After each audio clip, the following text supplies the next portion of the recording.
Hey, I'm Matt. Today I want to show you the Harvey MG36 miter gauge. And I would like to thank Harvey for sending me this miter gauge so I can do this video review. Most all table saws come with some sort of miter gauge similar to this. And most of them, similar to this, are hot garbage. They'll just get you by. They're okay, they're not great.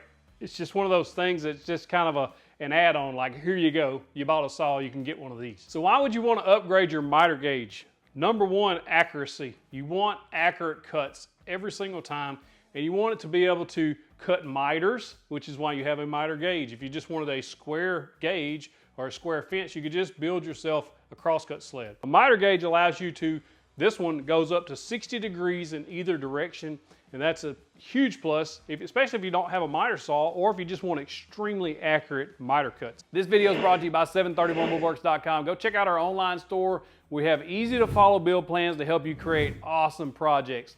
We also have physical products as well as some merchandise for you to check out there. Anything you purchase from that store directly supports us, and we appreciate it.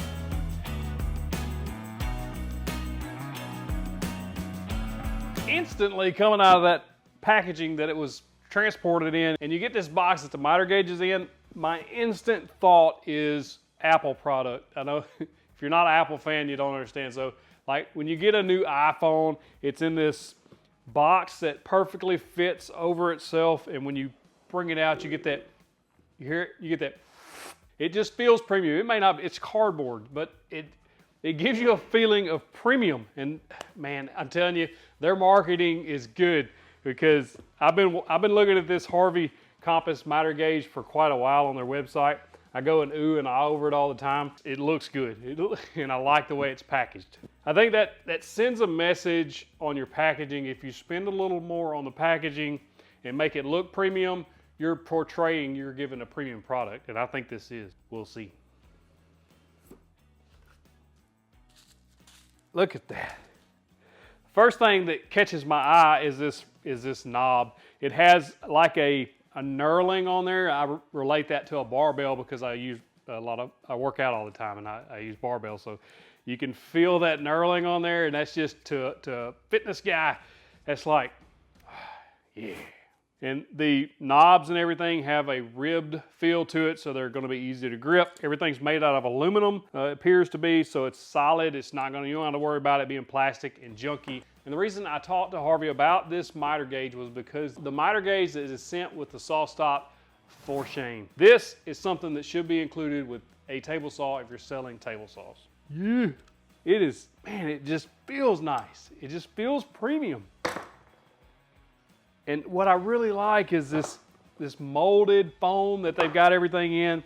It's like, it keeps everything scratch-free, dent-free. It's protected during transport. You know how stuff gets tossed around in transport. This thing, you can tell it wasn't harmed at all. It doesn't matter if that box was thrown across the truck or whatever. It's solid. Solid. That red and black look good together too, don't it? Yeah, buddy. Hey, y'all. I like tools. What can I say? Now to assemble the miter gauge, it's extremely easy as well. You just make sure this neoprene, I would assume, washer is on there. That's going to protect this miter gauge from getting damaged. It just screws down in there. And then this is actually a dovetail, and it's going to slide into the dovetail slot on the miter gauge. There's one on the back, the same side that the thumb screw is on. Line it up, slides right in. Now we're ready to move it to the table saw. Before we run it to the table saw, you want to install your flip stop, and it just slides right in on top as well. Thumb screw tightens it down, easily flips out of the way, and you have micro adjustments here. Hey, if you like these type of videos, be sure to hit that subscribe button, click the bell icon next to it, click all so you get notified of all the new content we've got coming.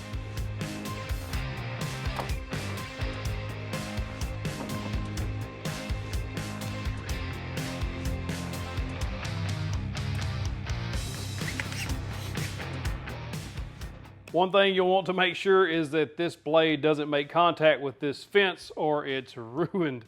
So be extremely cautious with that, but it's very easy to adjust. You're just going to loosen off these two thumb screws and you'll be able to move that fence out of the way.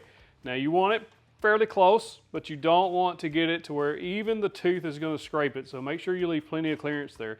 You can actually even make a false fence front for this so that if you want to use it for a zero clearance fence, all the way across the back, you could do that. Now the manual says it was calibrated from the factory. However, you still have to calibrate it to your tool to make sure that it's a 90 degree to the blade. So every saw is going to be different, so you just want to make sure and double, triple, quadruple check that. When you're checking, make sure that your square doesn't actually lay on one of the teeth. Looks like I'm going to need to adjust it just an extreme tiny amount. So it's about a ½ degree off, and so I'm going to adjust that. You do that with these 4 Allen screws up here, or hex screws, whatever you want to call them. It's really close, but I want it to be extremely accurate, which is why you would want a premium miter fence like this. Once you get it set to where you want it, you just tighten those back down. It's extremely, extremely easy to adjust this. If it ever gets dropped or, you know, knocked off the table and it gets out of whack, then you're easily able to adjust that. The stop block has this micro adjustment to the max. Like you can make minor adjustments. So if I've got this piece, I know how long I want the piece. I measured it, I made a cut. It's too long or too short, and I need to make a very minor adjustment. You know how hard that is if you just unloosen this and try to move it, if you'll actually get it right. So what they've done is now you've got this little dowel here, and if you'll watch right there,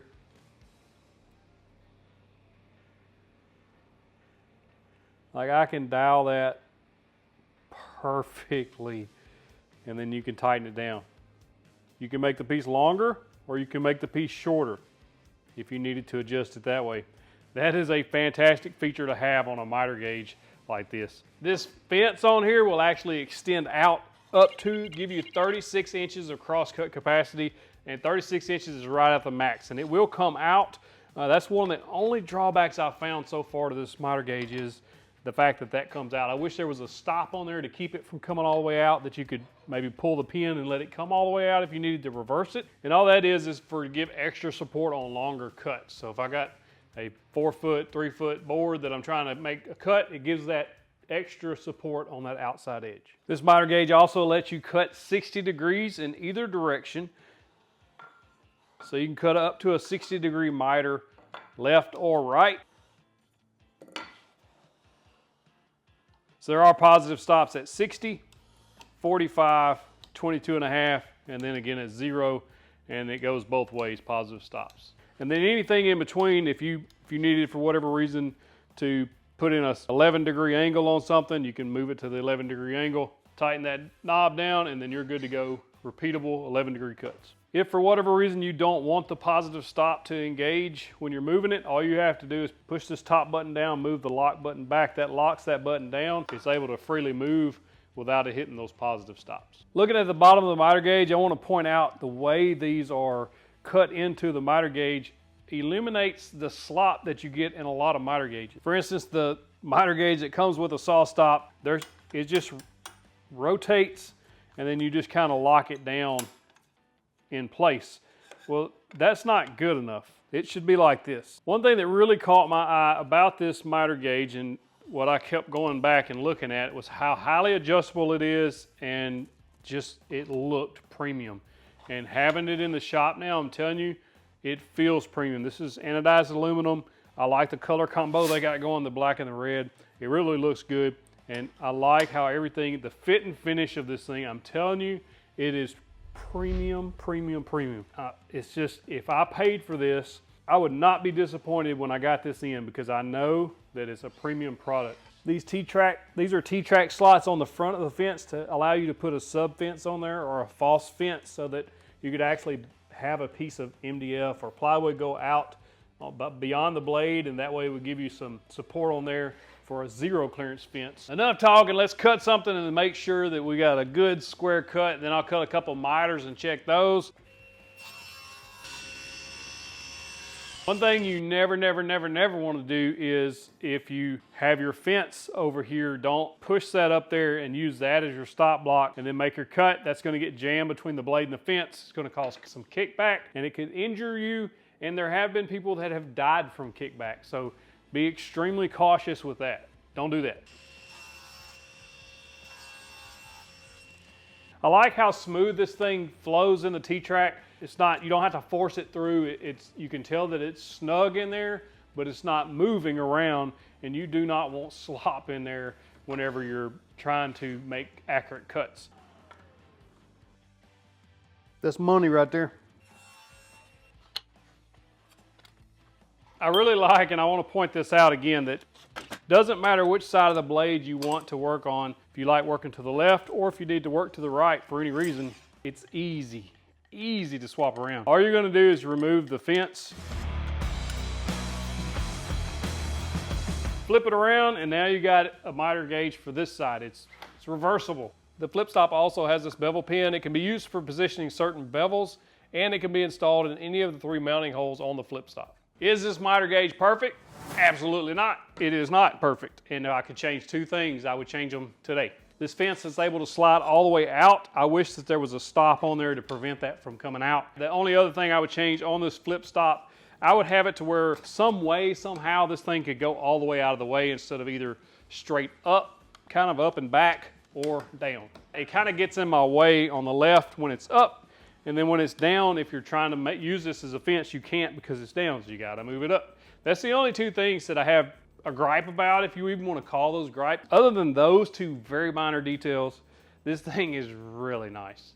So I've been wanting a miter gauge for my table saw for a long time. I was looking at Incra and this Harvey miter gauge, and the Harvey one just impressed me. The website, the way it was portrayed, just the fit and finish of it, what I could see on the website is what drew me to it. And I've watched some reviews on it and was impressed by what I saw, and I wanted to get one in the shop to check out for myself. And boy, am I glad I did.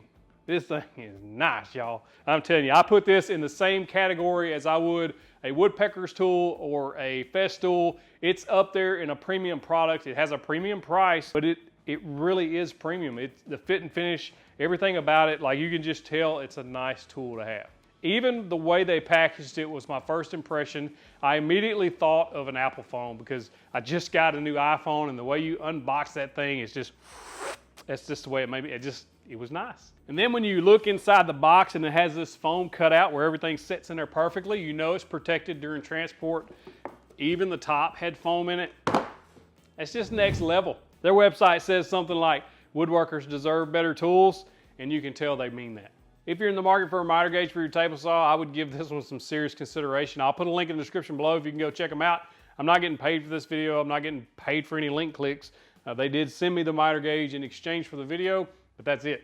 If you want to see the review of the SawStop table saw I did, click that box right there. Clicking that box gets you that big old virtual fist bump. Also, another one of my favorite reviews right there. That's the Festool dust extractor and sander combo.